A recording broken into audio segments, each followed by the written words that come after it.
Welcome back dear listeners. آج ہم اس کہانی کے ماضی یعنی کہ پاسٹ میں جائیں گے اور دیکھیں گے کہ آخر فارس اور دعا کے بیچ ایسا کیا ہوا کہ ان کے دلوں میں اتنی دوریاں پیدا ہو گئی. ایسی کون سی وجہ تھی جو ان کی پیاری سی فیملی کی ساری خوشیاں کھا گئی. تو چلیں سٹارٹ کرتے ہیں. فارس احمد اپنے باپ کی نہ صحیح مگر اپنی ماں کی اکلوتی اولاد تھا. اس کے باپ کا تعلق ایک لوئر مڈل کلاس فیملی سے تھا. احسان الحق فارس کے ابو، ان کا تعلق ایک دہاڑی دار خاندان سے تھا جو اپنے کام کی تلاش کے لیے وزیرستان سے ہجرت کر کے راولپنڈی آئے اور پھر یہیں کے ہو کر رہ گئے تھے. ایسے لوگ جو تمام عمر محنت کرنے کے باوجود اپنے لیے مکان تک نہیں بنا سکتے. ایسے میں احسان الحق اپنے خاندان کا وہ واحد انسان تھا جو پڑھ لکھ کر بینکنگ کی فیلڈ میں آ جاتا ہے. پھر اس کی شادی اپنی چچا زاد سعدیہ سے ہو جاتی ہے. سعدیہ انتہائی شکی مزاج اور زبان کی بڑی کڑوی خاتون ہے. ان کی وجہ سے آئے دن گھر کا ماحول خراب رہتا ہے. ان کی ایک بیٹی بھی تھی مگر دلوں میں دوری ہر گزرتے دن کے ساتھ بڑھتی چلی جا رہی تھی.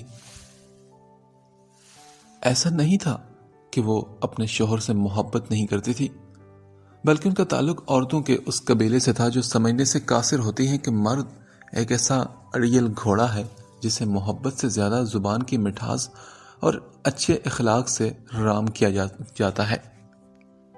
شاید یہی گھریلو نچاکی ہی تھی کہ احسان الحق اپنی ایک کولی کی طرف اٹریکٹ ہو گئی. اس کا نام سارا تھا جو کہ ایک مڈل کلاس فیملی سے بلانگ کرتی تھی. وہ دھیمے مزاج کی سلجھی ہوئی اٹریکٹیو لڑکی تھی اور اپنے والدین کی اکلوتی اولاد تھی. احسان الحق کی خوبصورتی اور وجاہت پر وہ دل ہار بیٹھی تھی.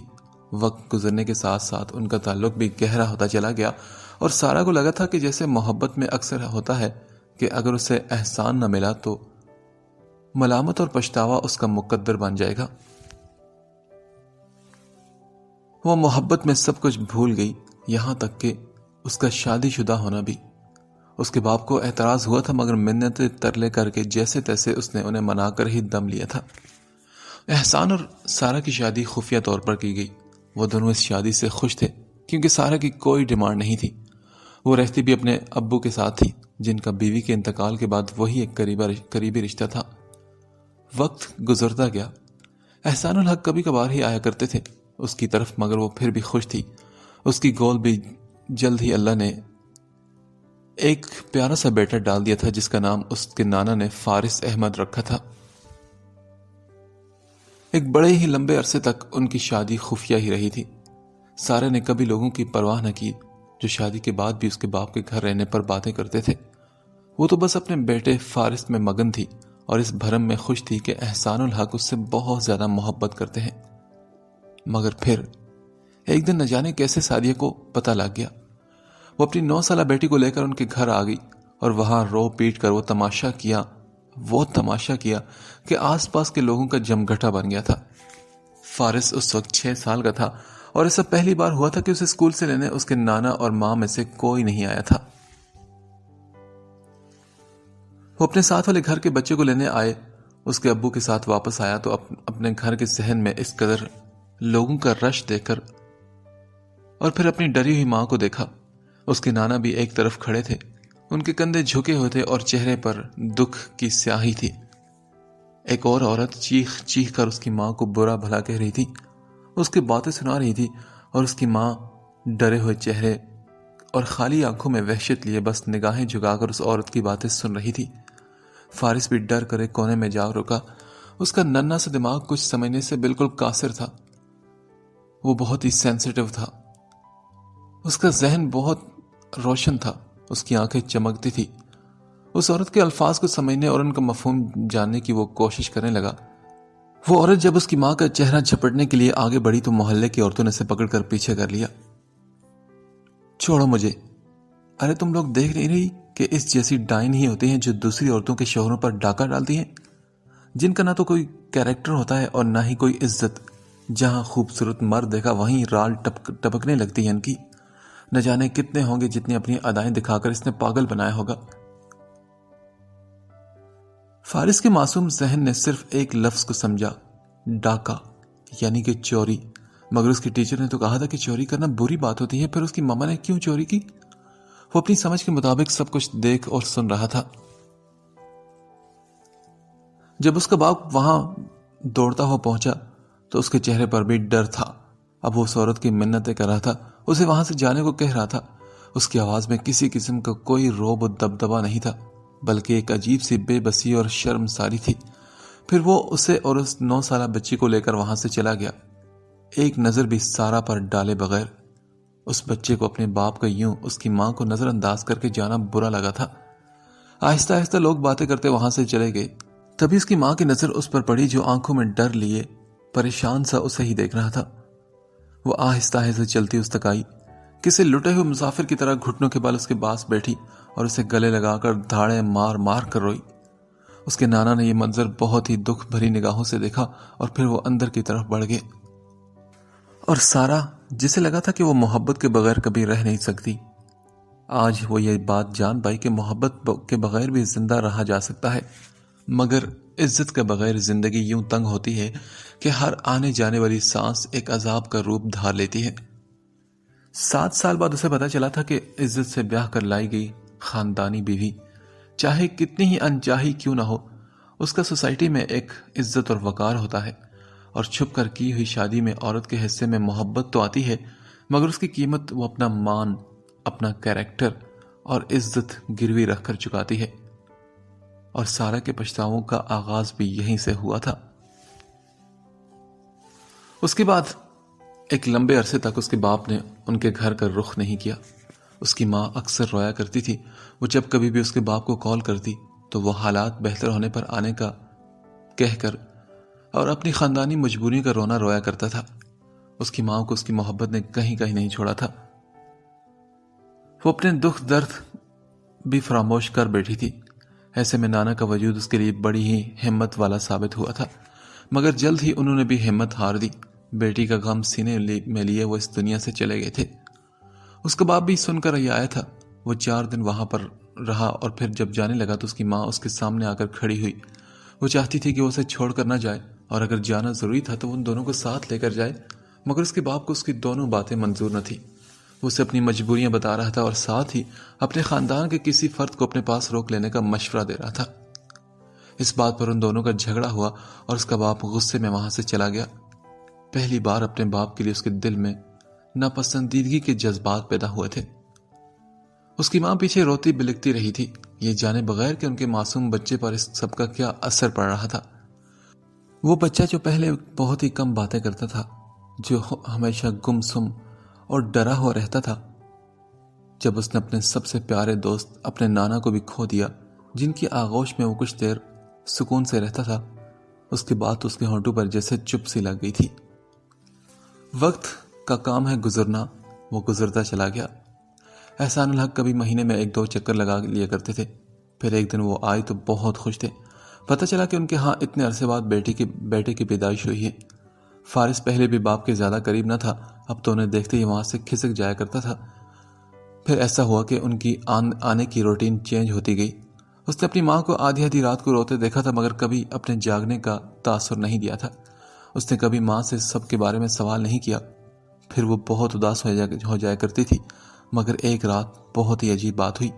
اس کی ماں نے اسے اپنے سامنے بٹھایا اور کہا، فارس میری جان، مما کو معاف کر دینا، اس سب میں تمہاری کوئی غلطی نہیں تھی بیٹا، تم یہ سب ڈیزرو نہیں کرتے، تم کیا بلکہ کوئی بچہ بھی یہ سب ڈیزرو نہیں کرتا۔ اس کے بالوں میں انگلیاں چلاتے ہوئے وہ روتے ہوئے اس سے کہہ رہی تھی، ماما بابا کیوں نہیں آتے ہمارے پاس؟ وہ نہیں آئیں گے بیٹا، آپ کی ماما سے ایک غلطی ہو گئی ہے۔ وہ اپنے سامنے بیٹھے 8 سالہ بچے کے آگے اعتراف جرم کر رہی تھی۔ اتنا سب کچھ جو وہ اپنے دل میں دبائے بیٹھی تھی اب آتش فشاں کی صورت اختیار کر گیا تھا، جسے اگر باہر نہ آنے دیا جاتا تو اندر ہی اندر جل کر بھسم ہو جاتی۔ غلطی؟ کون سی غلطی کی آپ نے ماما؟ آپ مجھے بتائیں نا، میں آپ کی غلطی کو فکس کر دوں گا۔ وہ معصومیت سے بولا۔ اس کے آنسو اپنے ہاتھ سے صاف کرتے ہوئے سارا نے کہا، میرے بچے، ماما کی غلطی اتنی بڑی ہے کہ اب کبھی فکس نہیں ہو پائے گی۔ لیکن ماما وہ آنٹی کون تھی جو آپ سے لڑ رہی تھی؟ 2 سال بعد وہ پھر اس عورت کے بارے میں پوچھ رہا تھا۔ بیٹا وہ آپ کے بابا کی پہلی بیوی ہے، وہ آپ کی بڑی ماما ہے فارس، اور وہ جو ان کے ساتھ تھی نا وہ آپ کی بہن تھی، اور اب اللہ تعالیٰ نے ایک بھائی کو بھی بھیجا ہے، وہ بالکل چھوٹا سا اور پیارا سا ہے۔ سارا کبھی بھی سعدیہ سے حسد کا شکار نہیں ہوئی تھی، اس نے ہمیشہ تسلیم کیا تھا پہلی بیوی ہونے کے ناطے وہ احسان الحق پر زیادہ حق رکھتی ہے۔ ماما تو پھر ہم بابا کے ساتھ کیوں نہیں رہتے اگر وہ سب ان کے ساتھ رہتے ہیں؟ اور سب کی ایک ماما ہوتی ہے تو میری 2 کیوں ہیں؟ اس کے معصوم سوالوں کا جواب دینے کے لیے سارا کو ایک بہت ہی بڑے حوصلے کی ضرورت تھی۔ تبھی اس نے خود پر کنٹرول کرتے ہوئے کہا، وہ اس لیے بیٹا کہ آپ کی ماما نے ایک غلطی کر دی تھی، مجھے آپ کے بابا سے شادی نہیں کرنی چاہیے تھی۔ پتہ ہے ماما مجھے بابا بالکل بھی اچھے نہیں لگتے، آپ ان کی وجہ سے اتنا روتی ہیں تو مجھے بہت برا لگتا ہے۔ وہ اداس اور نظر جھکا کر اپنی دل کی زبان بات پر لے آیا تھا۔ ایک مدت کے بعد اس کی ماں نے ایسے کھل کر اس سے بات کی تھی، ورنہ تو اسے چپ ہی لگ گئی تھی، اور اس کی یہ خاموشی فارس کو بھی بہت ہی کم باتونی بنا گئی تھی۔ نہیں میری جان، ایسا نہیں بولتے، آپ کے بابا آپ سے بہت پیار کرتے ہیں، وہ آپ کو بھی اپنے ساتھ لے جائیں گے۔ میرا بیٹا بہت اچھا ہے، وہ بہت اچھے سے رہے گا اور کسی کو پریشان نہیں کرے گا، اپنی بڑی ماما اور بہن کا خیال رکھے گا۔ آپ کی ماما کی وجہ سے انجانے میں انہیں بہت تکلیف پہنچی ہے، ماما نے کبھی ایسا نہیں چاہا تھا فارس، مگر سب کچھ ہو گیا۔ ماما کیا کہہ رہی ہیں آپ؟ میں کہیں نہیں جاؤں گا آپ کو چھوڑ کر، میں ہمیشہ آپ کے پاس رہوں گا، میں بابا کی طرح آپ کو کبھی چھوڑ کر نہیں جاؤں گا۔ اس کے گرد اپنے ننھے بازو کا گھیرا بناتے ہوئے وہ نہ میں سر ہلاتے ہوئے بول رہا تھا، اور سارا تو بس اس کی باتیں سن کر روئے جا رہی تھی۔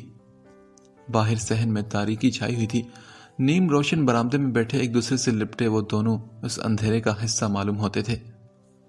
فارس یہ بات سمجھ نہیں سکا کہ اس کی ماں نے یہ سب کیوں کہا، اور پھر وقت نے بتا دیا کہ جب ایک روز اس کی ماں اچانک سے بے ہوش ہوگی، وہ اپنے چھوٹے چھوٹے ہاتھوں سے ان کو ہلا رہا تھا، ان کا چہرہ تھپ تھپا رہا تھا، مگر اس کی ایک پکار پر جواب دینے والی ماما اس بالکل خاموش ہو گئی تھی۔ وہ روتے ہوئے باہر بھاگا، ساتھ والے گھر سے آنٹی کو بلا لایا، سارا کو ہاسپٹل لے جایا گیا، مگر تب تک اس کی سانسوں کی ڈوری ٹوٹ چکی تھی۔ ڈاکٹرز نے بتایا کہ وہ دل کے مرض میں مبتلا تھی، اس کی دل کی شریانیں بند ہو گئی تھی اور اسے ہاسپٹل لے کر آنے میں دیر ہو گئی تھی۔ اور پھر وہ اس آسمان نے بھی وہ منظر دیکھا، ایک ایسی میت کا منظر جس کا سرپرست ایک 8 سالہ بچہ تھا۔ اس کے باپ کو بہت دیر سے یہ بات پتہ چلی، وہ گھر کے صحن میں لوگوں کے ہجوم میں ننگے پاؤں بیٹھا، پتھرائی ہوئی آنکھوں سے اپنی ماں کا سرد نیلا پڑا چہرہ دیکھ رہا تھا۔ اسے بس اتنا سمجھ آیا کہ جیسے نانا ہمیشہ کے لیے اسے چھوڑ گئے تھے، ایسے ہی آج اس کی ماں بھی اب کبھی اسے چھوڑ کر چلی گئی تھی، اور اب وہ کبھی واپس نہیں آئے گی۔ اس کا باپ بھی کچھ دیر بعد کسی لٹے ہوئے جواری کی طرح آیا تھا، اور اسے خود سے لپٹا کر کسی دیوانے کی طرح دھاڑے مار مار کر رو رہا تھا۔ اس کی محبت نے ایک زندہ دل، زندگی سے بھرپور وجود کو تباہ و برباد کر کے رکھ دیا تھا۔ زندگی سارا پر اس قدر تنگ ہوئی تھی کہ اس کا دل جو کبھی اس کے لیے دھڑکتا تھا، اب اس کی بے وفائی اور نارسائی نے اس کی دل کی دھڑکنیں تک چھین لی تھی۔ احسان کو سارا کی موت سے زیادہ اپنے پچھتاوے پر رونا آ رہا تھا، مگر افسوس کے وقت تو ریت کی طرح اس کی مٹھی سے نکل گیا تھا، مگر اس ریت کی گرد جو اس کی آنکھوں میں پڑی تھی، اس گرد کی چبن ساری عمر اسے بے چین رکھنے والی تھی۔ سارا کو دفنانے کے بعد احسان الحق فارس کو اپنے ساتھ لے آئے تھے۔ سعدیہ نے اسے کھلے دل سے اپنایا تھا۔ سبین پہلے اس سے کھچی کھچی رہتی تھی، پھر وقت کے ساتھ ساتھ اس کا رویہ بھی بہتر ہوتا گیا۔ اس کے کچے ذہن پر اس کی ماں کی باتوں نے بہت ہی باتیں پکی چھوڑی تھی۔ اس نے سعدیہ کے وجود میں پناہ حاصل کر لی تھی۔ سبین کے آگے پیچھے وہ پھرتا رہتا اور چھوٹے سے زوار کے پاس گھنٹوں بیٹھا رہتا۔ احسان الحق سعدیہ کے مشکور دکھائی دیتے، وہ اس کے اس احسان کے نیچے دب کر رہ گئے تھے جو وہ فارس کو اپنے بچوں کی طرح ہی پیار سے پیش آ رہی تھی۔ زوار 2 سال کا تھا جب شفق پیدا ہوئی، فارس کو سب سے زیادہ پیاری تھی، وہ اس کی جیسے گڑیا تھی۔ فارس کو 5th کلاس کے بعد بورڈنگ میں بھیج دیا گیا تھا۔ اس کی ماں نے اسے لے کر بڑے بڑے سپنے دیکھے تھے جنہیں احسان الحق پورا کرنا چاہتے تھے۔ اس عورت کی قدر انہیں تب ہوئی تھی جب وہ اسے ہمیشہ کے لیے کھو چکے تھے۔ فارس چھٹیوں میں جب بھی گھر آتا تو وہ بہت خوش ہوتا تھا۔ وقت کے ساتھ ساتھ وہ سنبھل گیا تھا۔ اس کے سب کے ساتھ ریلیشن بہت ہی اچھے تھے سوائے اپنے باپ کے۔ ان دونوں کے درمیان ایک فاصلہ آ گیا تھا جسے پاٹنا اب شاید کبھی ممکن نہیں تھا۔ وہ اپنے باپ کی عزت کرتا تھا، ان کا فرما بردار بیٹا تھا۔ وہ ان کا خیال بھی رکھتا تھا، مگر وہ ان سے خود سے بات نہیں کرتا تھا۔ اگر وہ بات کرتے تو جواب دے دیتا۔ وہ اپنی کوئی پرابلم ان سے شیئر نہیں کرتا تھا۔ کہیں نہ کہیں وہ انہیں اب بھی ناپسند کرتا تھا۔ اس کی نظر میں اس کا باپ ایک ایسا کمزور مرد ثابت ہوا تھا جو خود سے جڑی 2 عورتوں کی زندگی داؤ پر لگا بیٹھا تھا، اور اس کھیل میں اس کی ماں کی جان چلی گئی تھی۔ اس کی پہلی بیوی سعدیہ بھی خوش نہیں تھی کہ ان کی بے وفائی کا داغ اس کے سینے میں اب بھی جل رہا تھا۔ سعدیہ اکثر اس کے سامنے رو دیا کرتی تھی، اور انہیں روتا دیکھ کر اسے بھی ایک گلٹ فیل ہونے لگتا تھا۔ اس کی ماں بھی تو کہیں نہ کہیں اس عورت کے آنسوں کی ذمہ دار تھی، جس نے جانتے ہوئے اس کا باپ ایک شادی شدہ مرد ہے، ایک بچی کا باپ ہے، پھر بھی محبت میں اندھی ہو کر اس سے شادی کر گئی تھی۔ عقل اور شعور کی دہلیز پر پہلا قدم رکھتے ہی جو سوچ فارس کے دل اور دماغ میں جڑ پکڑ چکی تھی، وہ اسے سعدیہ کا قرضدار کر گئی تھی۔ اسے لگتا تھا کہ اس کے ماں باپ کی وجہ سے اس عورت نے جو تکلیف جھیلی ہے، اس کا مداوع اب اسے کرنا ہے، ایک اچھا محبت کرنے والا بیٹا بن کر، جس نے شوہر کی بے وفائی بھلا کر اس کی دوسری عورت سے ہوئی اولاد کو کھلے دل سے اپنا لیا تھا۔ وہ انجینئرنگ کے آخری سال میں تھا جب احسان الحق کی ڈیتھ ہوئی۔ وہ ایک عرصے سے جگر کے مرض میں مبتلا تھے۔ ان کے مرنے کے بعد وہ ماں اور بہن بھائی کے لیے ایک مضبوط سہارا بن گیا۔ وہ لوگ کرائے کے گھر میں رہتے تھے۔ فارس نے دو بار سعدیہ سے کہا کہ اگر وہ چاہے تو وہ سب اس کے نانا کے گھر شفٹ ہو سکتے ہیں جو اب اس کی ملکیت تھا، مگر انہیں وہاں جانا بالکل بھی گوارا نہیں تھا۔ وہ ان کی بات کو سمجھ سکتا تھا، تبھی اس نے اپنا گھر سیل کر دیا اور ایک اچھی جگہ گھر لے لیا۔ اس کا باپ تمام عمر اپنا گھر نہ بنا سکا تھا، مگر اس نے ماں اور بہن بھائی کو اپنے گھر کا تحفظ فراہم کیا۔ سعدیہ کی آنکھیں اسے دیکھ کر بار بار چھلک رہی تھی۔ وہ واقعی ان کا ایک اچھا بیٹا بن کر ان کی ساری تکلیفوں کو دور کر رہا تھا، مگر وہ انجان تھا کہ اس کوشش میں وہ خود کسی معصوم کے لیے اذیت کا باعث بن کر احساس جرم کی اس کھائی میں جا گرے گا جہاں سے نکلنا اس کے لیے مشکل ترین ہونے والا تھا۔ اس کی لاہور میں جاب ہوئی تھی، اس لیے وہ مہینے میں ایک ہی چکر لگاتا تھا پابندی سے۔ سمائر اس کی کولیگ تھی، اچھی عادت کی، خوبصورت سلجھی ہوئی طبیعت کی لڑکی تھی۔ دونوں کے مزاج بھی ملتے تھے۔ وہ اسے اپنے لائف پارٹنر کے طور پر ہر لحاظ سے اچھی لگی تھی۔ اس بار وہ راول پنڈی آئے تو امی کو اس کے بارے میں بتایا، جو اب سنجیدگی سے اس کی شادی کے بارے میں سوچ رہی تھی۔ فارس کے بتانے پر وہ بہت خوش ہوئی۔ وہ جلد سے جلد وہاں جانا چاہتی تھی۔ اس نے سمائر سے بھی اس بارے میں بات کر لی اور اس کی طرف سے کوئی اعتراض نہ ہونے پر وہ امی اور سبین کو لے کر لاہور آیا تھا۔ وہ خود ان کے ساتھ نہیں آیا تھا، وہ دونوں ہی گئی تھی، اور جب وہ واپس آئی تو ان کے چہرے اداس اور اترے ہوئے تھے۔ اس نے جب پوچھا تو سبین نے جو بتایا وہ اس کے لیے بہت ہی حیران کن تھا۔ آخر سمائر ایسا کیسے کر سکتی تھی جبکہ اس نے اس سے بات کر کے ہی اپنی فیملی کو بھیجا تھا؟ تمہیں نہیں پتا فارس، کتنی بے عزتی کی ہے ان لوگوں نے ہماری۔ سمائر نے تو امی کو سوتیلی تک کا تانا دے دیا۔ امی کتنی چاہ سے گئی تھی، بس ایک سرسری بات کیا کر دی، وہ تو آگ بگولا ہی ہوگی، اور الٹا ہمیں باہر کا رستہ تک دکھا دیا۔ اتنے دور ہم یہ عزت افزائی کے لیے گئے تھے کیا؟ سبین اداسی ہو کر بول رہی تھی، جبکہ سعدیہ بالکل خاموش بیٹھی تھی، جیسے کسی بہت ہی گہرے صدمے کے زیر اثر ہو۔ اچھا بس کرو سبین، کوئی بات نہیں، میرے بیٹے کی خوشی ہے وہ بچی، میں تو 100 بار سر کے بل چل کر جانے کو تیار ہوں۔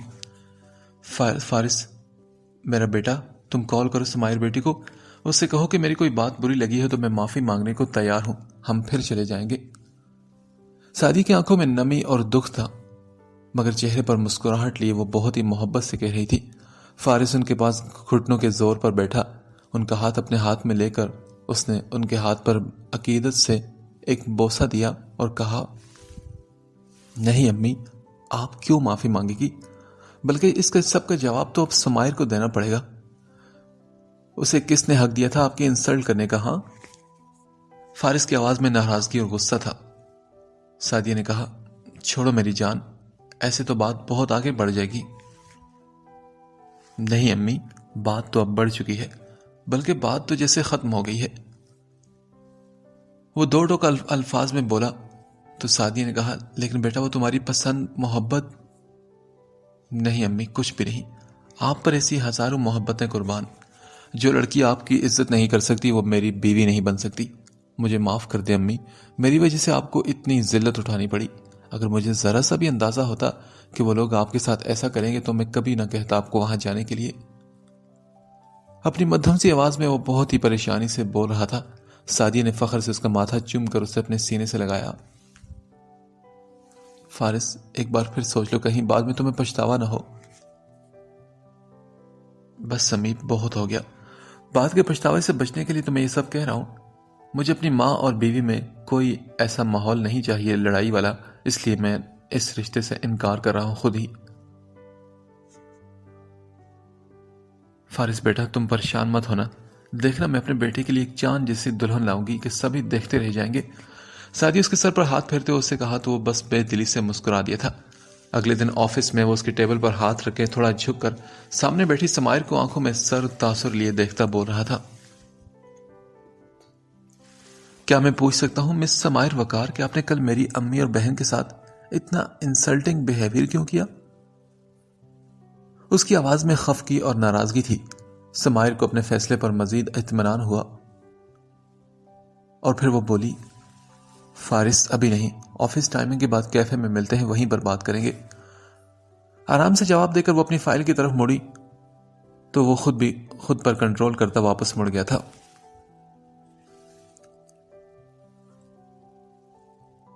جی فارس، پوچھیں آپ کیا پوچھنا ہے، میں آپ کے ہر سوال کا جواب دینے کو تیار ہوں، لیکن شرط یہ ہے کہ آپ بھی میری ساری باتیں سننے کی ہمت رکھیں گے۔ فری ہوتے ہی وہ اس کے پاس پہنچ کر اس سے بولی تھی، مجھے تم سے کوئی بات نہیں کرنی، مجھے بس اتنا جاننا ہے کہ کس نے حق دیا تھا کہ تم میرے فیملی کو اپنے گھر بلا کر ان کی بے عزتی کرو؟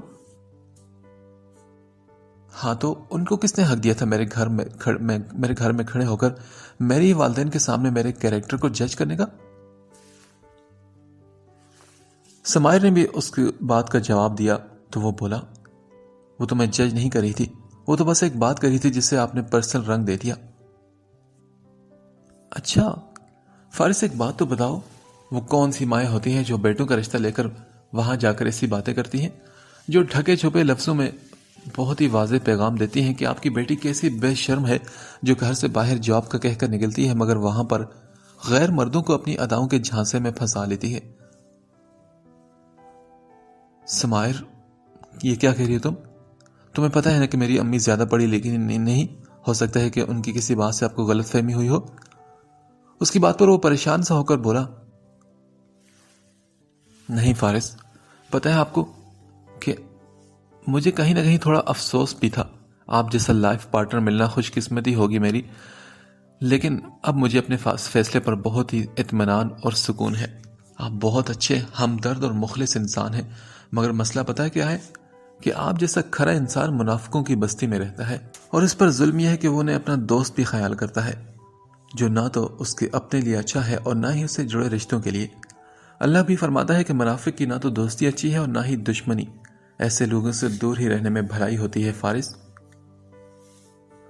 وہ اسے مانی خیزی سے بہت کچھ سمجھانا چاہ رہی تھی، تبھی فارس نے کہا، سمائر وہ میرے اپنے ہیں۔ بالکل، میں بھی تو یہی کہہ رہی ہوں کہ وہ تمہارے اپنے ہیں، مگر ان کے لیے آپ ان کے اپنے نہیں، اور یہی فرق ہے جو آپ کو دکھائی نہیں دے رہا۔ میں پھر بھی کہوں گی فارس، اپنی آنکھوں پر بندی پٹی، اندھے اعتماد کی پٹی کو اتار کر دیکھیے، کہیں ایسا نہ ہو کہ ایسی ٹھوکر کھا بیٹھیں کہ سنبھلنا دشوار ہو جائے اور آپ کے حصے میں خسارے اور ندامت کے سوا کچھ نہ آئے۔ میں تو بس دعا کروں گی فارس کہ آپ کی زندگی میں جو لڑکی بھی آئے، آپ اس کے صرف شوہر نہیں بلکہ اس کے محافظ بھی بنے، اسے اپنے آگے پیچھے گھومتے چہروں پر اپنائیت کا ماسک چڑھائے، لوگوں کی سفاکیت کو نظر ہونے سے بچائیں، اس کے ہمدرد بن کر اسے سمجھ سکیں۔ آپ کا اور میرا ساتھ بس یہیں تک لکھا تھا۔ میں پھر بھی دعا کروں گی کہ اللہ پاک میری تقدیر کا یہ فیصلہ بدل دے۔ گڈ بائے مسٹر فارس۔ وہ اسے آئینہ دکھا کر جا چکی تھی جس میں وہ اپنی تصویر دیکھنا نہیں چاہتا تھا۔ اپنے اندر کو غصے کو دباتا وہ کتنی دیر وہاں اکیلا بیٹھا رہا۔ اس بات کے بعد 1 ماہ بعد ہی اس کی ٹیبل پر سمائر کا میرج کارڈ رکھا تھا۔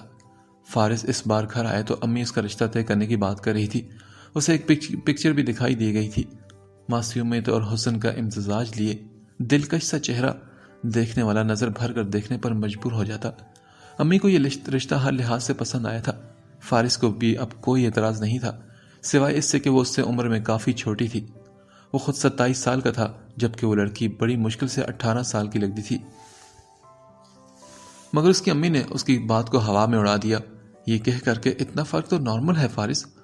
اور پھر یوں ہی 2 مہینے سارے معاملات طے پاتے ہی اس کی شادی کی تاریخ بھی رکھ دی گئی تھی. امی کیا ضرورت ہے اتنی خوبصورت لڑکی کو بیاہ کر لانے کی؟ اوپر سے وہ کم عمر بھی ہے. میں تو کہتی ہوں ایک بار اور سوچ لیں. کہیں سمائر سے بچا کر کسی اور بلا کے ہاتھ فارس کی ڈوری نہ دے دیجیے گا. سبین ماں کے پاس بیٹھی تصویر ہاتھ میں لیے دیکھتے ہوئے بولی تھی. تم نہیں سمجھو گی سبین, میں نے بہت سوچ سمجھ کر یہ فیصلہ کیا ہے. لڑکی کی ماں طلاق یافتہ ہے, صرف ایک بھائی ہے اور وہ بھی چھوٹی سی عمر کا. نہ کوئی آگے ہے نہ پیچھے, سیدھے سادے سے شریف لوگ ہیں. اور رہی بات لڑکی کی تو کم عمر ہوگی تو زیادہ عقل مند بھی تو نہیں ہوگی نا, اور اس کے قابو میں رکھنا بھی آسان ہوگا. یہ بالکل ویسا ہی رشتہ ہے جیسا مجھے چاہیے تھا. ہاں خوبصورتی ایک اضافی بات ہوگی, مگر ایک طرح سے یہ اچھا ہی ہے کہ فارس خود بھی تو کتنا خوبصورت ہے نا. اب اس کے لیے کوئی عام سی شکل کی لڑکی بیاہ کر لاؤں گی تو وہ کچھ نہ کچھ تو بولے گا اور لوگ بھی 100 باتیں بنائیں گے. بلکہ لوگ جھٹ سے یہ کہہ دیں گے کہ کون سی سگی اولاد تھی جو چاند سی بہو لاتی. سیب کھاتے ہوئے بڑے تفصیل سے اپنی بیٹی کو جواب دے کر سمجھا رہی تھی. کہتی تو امی آپ ٹھیک ہیں, بس خیال رکھیے گا کہ فارس اس کی خوبصورتی کے جال میں پھنس نہ جائے. اس لڑکی کی تصویر سامنے رکھتے ہوئے اب وہ سامنے دھری فروٹ کی بڑی سی پلیٹ کی طرف مڑی تھی. ارے تم فکر مت کرو سبین, ساری زندگی سوکن کی اولاد کو سینے سے لگا کر رکھا, اس لیے نہیں کہ وقت آنے پر وہ کسی اور کے حوالے کر دوں. سادی نے کبھی کوئی کچی گولی نہیں کھیلی, دیکھ لینا تم. اپنے چہرے پر شاطرانہ سی مسکراہٹ لیے وہ کہہ رہی تھی. ان کی بات سن کر سبین بھی مسکرا دی. اچھا امی, فارس سے بات کریں نا کہ کچھ رقم کا انتظام کر دے. یاسر نیا کاروبار کرنے کا سوچ رہے ہیں. سبین اب خوش آمدی انداز میں ماں کا بازو دباتے ہوئے بولی تو سعدیہ نے کہا ٹھیک ہے, سوچتی ہوں کچھ اس بارے میں. ابھی تو پچھلے مہینے ہی زوار کی فیس جمع کروائی ہے اس نے. کوئی 2-4 مہینے صبر کر لے, پھر کروا لوں گی یہ کام بھی. گہری سوچ میں ڈوبی ہوئی بات بولی تو سبین منہ بنا کر چپ ہو گئی تھی. ان کی بات بھی صحیح تھی. وہ جتنا کماتا تھا سعدیہ کی طرف ہی بھیجتا تھا, جس سے گھر کا خرچ, زوار اور شفق کی پڑھائی کے اخراجات نکلتے تھے. اپنی جاب کے علاوہ آن لائن فری لانسنگ کا کام بھی وہ کرتا تھا تاکہ اسے جڑے لوگوں کو کوئی تنگی, کوئی مصیبت برداشت نہ کرنی پڑے. سعدیہ نے اس کے ماں کے مرنے کے بعد بہت کھلے دل سے اسے اپنایا تھا, مگر صرف شوہر کو اپنے احسان کے بوجھ تلے دابنے کے لیے. اس طرح وہ ہمیشہ کے لیے ان کے نیچے آگے تھے. وہ بھلے اوپر سے اسے محبت اور لگاوٹ کا اظہار کرتی, مگر سعدیہ کا دل نفرت سے بھرا ہوا تھا, اور یہی نفرت اس کے دل میں پنپتے ہوئے ایک بڑا درخت بن چکی تھی. مگر سعدیہ نے کبھی بھولے سے بھی اس نفرت کا اظہار نہ کیا تھا. اس کی ایک وجہ تو شوہر کو اپنی مٹھی میں کرنا تھا, جبکہ دوسری بڑی وجہ فارس کا اس کی ماں کی پراپرٹی کا وارث ہونا تھا. وقت نے ان کی اس چال کو ان کے حق میں درست ثابت کیا. وہ عورت جس کے لیے انہوں نے زندہ رہنا دشوار کر دیا تھا, آج اسی کی پراپرٹی, اور جب بیٹے کے سر پر وہ ان کی اولاد راج کر رہی تھی, فارس نے انہیں فرش سے اٹھا کر عرش پر بٹھا دیا تھا. وہ اس کی سینسیٹیو نیچر کو جانتے ہوئے اس کے سامنے ایسے غموں کا پرچار کرتی آئی تھی کہ وہ انہیں مظلوم تصور کرنے لگا تھا. وہ ان کی ہر بات کو سچ مانتا تھا جس کا وہ خوب فائدہ اٹھاتی تھی. سمائر سے شادی کی خواہش پر وہ دل ہی دل میں شدید تلملا اٹھی تھی, مگر انہوں نے اظہار نہ کیا. وہ اسے خود سے منع نہیں کرنا چاہتی تھی, اس لیے انہوں نے ایک چال چلی. سمائر کے گھر جا کر اپنی زبان کے ٹھپکے چھپے الفاظ میں انہوں نے وہ جوہر دکھائے کہ ان کی طرف سے انکار لازم ہو گیا. مگر اب وہ جلد سے جلد کسی ایسی لڑکی کی فارس سے شادی کر دینا چاہتی تھی جو بالکل معصوم سی ہو, جو بے وقوف سی ہو, اور جس کے آنے کے بعد ان کی راجدھانی کو کوئی خطرہ لاحق نہ ہو. بہت سوچنے کے بعد انہوں نے فارس کے لیے دعا کا رشتہ پسند کر ہی لیا تھا. رخصتی کے وقت دعا کی امی نے اسے ایک بات کہی تھی کہ بیٹا, جن بیٹیوں کے سروں پر باپ کے ہوتے ہوئے بھی اس کا ہاتھ نہیں ہوتا نا, دنیا ان کی چھوٹی چھوٹی غلطیوں کو بھی گناہ بنا دیتی ہے. اپنی ماں کے ماتھے پر لگے طلاق کے دھبے کو کبھی اپنی راہ کا پتھر مت بننے دینا۔ ماؤں کا حوالہ بیٹیوں کے ساتھ تمام عمر رہتا ہے۔ تم میری تربیت کی لاج رکھنا بیٹا۔ ایک چپ میں 100 سکھ چھپے ہوتے ہیں۔ چھوٹی موٹی باتوں کو نظر انداز کرنے میں ہی بھلائی ہوتی ہے۔ اس گھر کو اپنا گھر اور وہاں کے لوگوں کو اپنا سب کچھ خیال کرو گی تو تمہاری زندگی آسان گزرے گی۔ اپنی ماں کے چہرے پر موجود غم اور ان کے لہجے میں بولتے ہوئے ڈر نے اس کے دل اور دماغ کو اپنی لپیٹ میں لے لیا تھا، جس سے وہ پھر کبھی باہر نہ نکل سکی۔ اس کی ماں نے جو اسے سبق پڑھایا تھا اس نے اس پر عمل بھی کیا، مگر شاید اس کی ماں سے ایک اور سبق اسے اگر پڑھا دیتی کہ اپنی چپ کو کبھی اپنی کمزوری مت خیال کرنا، اپنے حق کے لیے تم آواز بھی اٹھانا اور ظلم کے سامنے گردن کبھی مت جھکانا۔ کاش کہ وہ یہ باتیں بھی اسے سمجھا دیتی تو وہ شاید ان آندھیوں کی زد میں آنے سے بچ جاتی۔ ڈل گولڈن کامدار فراک میں وہ کوئی چھوٹی سی موم کی گڑیا لگ رہی تھی۔ ہمیشہ سادگی سے رہنے والی دعا پر دلہا ناپے کا خوب روپ آیا تھا۔ گھر آ کر کافی دیر اسے باہر لاؤنج میں بٹھا کر رکھا گیا۔ محلے کی عورتیں دلہن دیکھنے آئی ہوئی تھی۔ ان کے جھرمٹ میں جھکے سر کے ساتھ وہ شرمائی گھبرائی سی دل موہ لینے والی معصومیت کے ساتھ سب کی توجہ کا مرکز بنی ہوئی تھی۔ سعدیہ بیگم تو بہت خوش ان سب سے مبارکبادیں وصول کر رہی تھی۔ پھر بہت دیر بعد اسے کمرے میں سبین چھوڑ کر گئی تھی۔ اس کے جانے کے بعد اس نے ذرا سیدھے ہو کر اپنے درد ہوتی کمر کو ہاتھ لگایا تھا۔ تھکن سے برا حال تھا۔ تبھی کچھ دیر بعد دروازہ کھلا تو وہ واپس سے اپنا سر جھکا گئی تھی۔ فارس آہستہ آہستہ چلتا اس کے سامنے آ بیٹھا۔ السلام علیکم۔ اس نے ٹھہری ہوئی آواز میں سلام کیا تو دعا نے بھی اس بڑی مشکل سے جواب دیا، وعلیکم السلام۔ دعا کے چہرے پر گھونگھٹ نہیں تھا۔ تبھی فارس نے پورے حق کے ساتھ اس کے چہرے کا جائزہ لیا۔ کم عمری اور معصومیت کا خمار لیے اس کا خوبصورت حسن اسے دیوانہ کر گیا تھا۔ وہ تصویر میں دیکھنے سے بھی زیادہ پیاری تھی۔ اس پر اس کا نروس ہونا اسے اور بھی دل نشین بنا رہا تھا۔ پھر کتنے ہی پل خاموشی کی نظر ہوئے تھے۔ اس کے لبوں پر بڑی دل ربا سی مسکراہٹ نے بڑاؤ ڈالا تھا۔ وہ خود سفید کرتا شلوار میں اپنی وجاہت سے بھرپور پرسنالٹی لیے ماحول پر چھایا ہوا لگ رہا تھا۔ پھر اس نے اپنی جیب سے ایک چھوٹی سی سرخ مخملی ڈبی نکالی جسے اب وہ کھول رہا تھا۔ اس کے اندر بہت ہی خوبصورت قدرے پیچیدہ ڈیزائن کے ٹاپس نکلے تھے جو اب وہ اس کی طرف بڑھا رہا تھا۔ یہ تمہاری منہ دکھائی؟ اس کی آواز پر دعا نے ذرا سے پلکیں اٹھائی اور پھر چند پل کے لیے جھپکنا تک بھول گئی تھی۔ اس نے فارس کو آج تک نہیں دیکھا تھا۔ سبھی نے کہا تھا کہ وہ بہت خوبصورت ہے، مگر وہ اتنا خوبصورت ہوگا دعا کے تو یہ وہم و گمان میں بھی نہیں تھا۔ وہ سامنے والے کو اپنے سحر میں جکڑنے کی پوری صلاحیت رکھتا تھا۔ دعا کی دھڑکنوں نے سینے میں ادھم مچایا ہوا تھا۔ اس کے ہاتھوں کی ہتھیلیاں نم ہوئی تھی۔ اسے گمسم خود کو دیکھتا پا کر اس نے آنکھوں کے اشارے سے اس کی توجہ اپنے بڑے ہوئے ہاتھ کی طرف دلائی تو وہ نظریں چراتی تھوڑا ہچکچا کر ہاتھ آگے کر کے وہ ڈبی تھام گئی تھی۔ دعا، میں جانتا ہوں کہ ہم ایک دوسرے کے لیے بالکل اجنبی ہیں۔ ویسے کتنی عجیب بات ہے نا کہ وہ لوگ جو یکسر ایک دوسرے سے انجان ہو نکاح کے بعد کتنے قریب طور ہو جاتے ہیں، ایک دوسرے کا لباس بن کر ایک دوسرے کے سارے رازوں کو ڈھانپ لیتے ہیں۔ دیکھا جائے تو کتنا خوبصورت ریلیشن ہے یہ، جس میں خونی رشتہ نہ ہوتے ہوئے بھی دل یوں مل جاتے ہیں کہ پھر دکھ، درد، خوشی، غمی، یہاں تک کہ زندگی بھی سانجھی ہو جاتی ہے۔ فارس صرف شکل صورت کا ساحر نہیں تھا، اسے لفظوں کا جادو چلانا بھی خوب آتا تھا۔ دعا کا تو رواں رواں اس کی سماعت بن چکا تھا۔ اس نے آہستگی سے اس کی گود میں دھرے اس کے مہندی لگے ہاتھوں کو اپنے مضبوط ہاتھوں میں لیا۔ دعا، یہ بات یاد رکھنا کہ شادی صرف دو لوگوں کے ساتھ کا نام نہیں، یہ دو خاندانوں پر اثر انداز ہونے والا رشتہ ہے۔ میرے لیے تمہاری فیملی ہمیشہ بہت ہی محترم رہے گی اور بدلے میں تم اس سے وابستہ رشتوں کا مان رکھنا۔ اور جہاں تک ہماری بات ہے تو میرے خیال سے شادی کے بعد میاں بیوی میں محبت کا ہو جانا ایک فطری سی بات ہے۔ ہم ساتھ رہیں گے تو انشاءاللہ محبت بھی ہو جائے گی، مگر میں اتنا ضرور کہوں گا کہ میں تم سے ہمیشہ مخلص رہوں گا۔ بدلے میں صرف اتنا چاہوں گا کہ تم میری ہمیشہ وفادار رہنا۔ اس کے ہاتھ کو نرمی سے سہلاتے ہوئے اس کے چہرے کو دیکھ رہا تھا جس پر عجیب سے رنگ بکھرے ہوئے تھے۔ تبھی دروازے پر دستک ہوئی تو فارس سیدھا ہو بیٹھا۔ پھر اس نے اٹھ کر دروازہ کھولا تو سامنے ہی شفق کھڑی تھی۔ بھائی، وہ امی کی طبیعت خراب ہو گئی اچانک سے؟ کیا ہوا انہیں؟ کیا تم نے بی پی چیک کیا تھا ان کا؟ یہ کہتے ہوئے ساتھ ہی اس کی طرف ساتھ چل پڑا تھا۔ ان کے قدموں کی دور ہوتی چاپ پر دعا نے سر اٹھایا۔ اسے شفق کی آواز صاف سنائی دی تھی اور اب وہ سمجھ نہیں پا رہی تھی کہ ایسی صورتحال میں اسے کیا کرنا چاہیے۔ کیا وہ اٹھ کر باہر جائے؟ مگر جانا کہاں ہے یہ تو بھی اسے معلوم نہیں تھا۔ تبھی وہ پریشان سی بیٹھی رہ گئی۔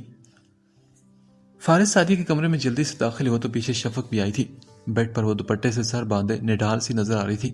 فارس ان کے سرہانے پر کے پاس آ کر بیٹھا۔ امی کیا ہوا؟ کیا طبیعت زیادہ خراب ہے آپ کی؟ ہائے شفق، تم بھائی کو کیوں بلا لئی؟ یہ تو ہے ہی کم عقل فارس، تم بیٹا کیوں چلے آئے؟ بہو کیا سوچ رہی ہوگی وہاں پر؟ سعدیہ پریشانی سے فارس کو دیکھتے ہوئے بولی تو اس نے کہا کوئی کچھ نہیں سوچے گا امی، یہاں آپ کی طبیعت خراب ہے اور یہ آپ کیسی باتیں لے کر بیٹھ گئی ہیں؟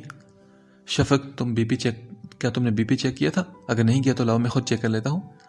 وہ اٹھنے لگا تو شفق نے جلدی سے کہا بھائی میں نے چیک کیا ہے، بہت ہی ہائی ہے، میں نے ٹیبلٹ بھی دی ہے امی کو۔ شفق کی بات سن کر وہ دوبارہ بیٹھ گیا اور اب وہ ماں کی طرف دیکھ رہا تھا جو بہت ہی تکلیف میں لگ رہی تھی۔ امی کیا میں آپ کو ڈاکٹر کے پاس لے چلوں؟ ارے نہیں بیٹا، بس سر درد سے پھٹا جا رہا ہے، ابھی تھوڑی دیر میں آرام آ جائے گا نا، تم جاؤ اپنے کمرے میں، شفق ہے نا میرے ساتھ؟ نہیں امی، میں آپ کو چھوڑ کر کہیں نہیں جا رہا، اور شفق بھی تو سارے دن کی تھکی ہوئی ہے۔ شفق بیٹے تم جاؤ سو جاؤ، میں دیکھتا ہوں امی کو۔ وہ شفق کو کہتا ساتھ ساتھ امی کا سر بھی دبا رہا تھا۔ اس کی بات سن کر شفق بھی سر ہلا کر باہر نکل گئی۔ تھوڑی دیر بعد دروازہ کھلا تو اس نے جلدی سے چہرہ اٹھا کر اوپر دیکھا۔ وہ شفق تھی اور ہاتھ میں دودھ کا گلاس لیے آ رہی تھی۔ بھابھی یہ دودھ پی لیں اور آپ ڈریس چینج کر کے آرام کر لیں، بھائی تو اب جلدی آنے سے رہے، جب تک امی کی طبیعت ٹھیک نہیں ہوگی وہ وہاں سے ہلنے والی نہیں ہے۔ لٹھ مار سے انداز میں کہہ کر وہ اس کی جانب گلاس بڑھائی کھڑی تھی۔ دعا کا دل تو نہ چاہ رہا تھا پر انکار کرنا مناسب نہ لگا۔ اس نے دودھ تھام لیا اور ساتھ ہی پوچھ بیٹھی کیا ہوا ہے انہیں؟ ان کی طبیعت کیسی ہے اب؟ بس کیا بتاؤں، بی پی ہائی ہو گیا ہے اور وہ بلڈ پریشر کی مریض ہیں۔ بیزاری سے اس نے شفق نے جواب دیا، وہ جسے جلد سے جلد وہاں سے جانا چاہتی تھی۔ کیا میں بھی دیکھ سکتی ہوں انہیں؟ وہ تھوڑا جھجک کر بولی ارے نہیں، اس کی ضرورت نہیں، آپ آرام کریں فی الحال، اور ہاں آپ یہ پی لینا، پھر یہ گلاس بھی میں لے جاؤں گی، تھکن سے میرا برا حال ہے۔ اسے ویسے ہی بیٹھا دیکھ کر وہ بولی تو دعا سر ہلا کر گلاس منہ سے لگا گئی تھی۔ جیسے اس نے دودھ پیا تو شفق گلاس لے کر فوراً وہاں سے نکل گئی۔ دعا نے جیولری اتار کر میک اپ صاف کیا اور پھر سادہ سی شلوار قمیض پہن کر بستر پر آ کر وہ لیٹی تو اس کی آنکھیں نیند کے بوجھ سے بند ہونے لگی اور پھر تھوڑی ہی دیر میں وہ اس دنیا جہاں سے غافل ہو چکی تھی۔